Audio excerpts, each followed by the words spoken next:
একটা বিশাল গ্রহাণু আছড়ে পড়তে চলেছে চাঁদে, আর এর জেরে তৈরি হবে প্রায় 1 কিলোমিটার চওড়া এবং 150 থেকে 260 মিটার গভীর একটা বিশাল গর্ত।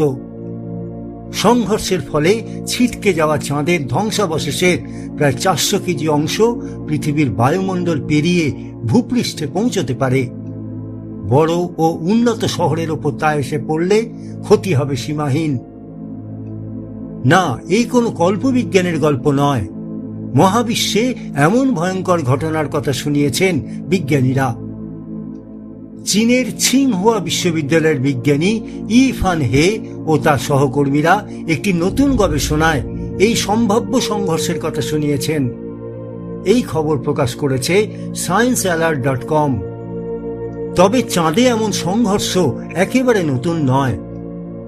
2013 সালে চাঁদে আঘাত হেনেছিল একটা উল্কাখণ্ড। তবে সেবার যে বড় আঘাত লেগেছিল তার তুলনায় এই সংঘর্ষের শক্তি হবে প্রায় 10 লক্ষ গুণ বেশি। এতে যে শক্তি নির্গত হবে তা কার্যত একটি মাঝারি আকারের থার্মোনিউক্লিয়ার অস্ত্রের সমান। আর সোজা কথা, এতে চাঁদ কেঁপে উঠবে ভূমিকম্পে। চাঁদের বুকে প্রায় 5 মাত্রার কম্পন বা মুনকোয়েক সৃষ্টি হবে, এবং তা হবে চাঁদে এখনো পর্যন্ত ধরা পড়া সবচেয়ে শক্তিশালী কম্পন। তবে বিজ্ঞানীরা অঙ্ক কষে এমনভাবে সম্ভাব্য সবকিছু বলে দিলেও পৃথিবীর ঘড়িতে এই ঘটনা ঘটতে দেরি আছে। 2032 সালের 22 ডিসেম্বর বিরাট গ্রহাণু 2024 YR4 এর চাঁদে আঘাত হানার সম্ভাবনা।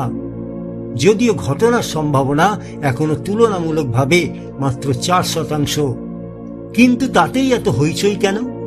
কারণ এই মহাজাগতিক ঘটনায় বিপদে পড়তে পারে পৃথিবীও।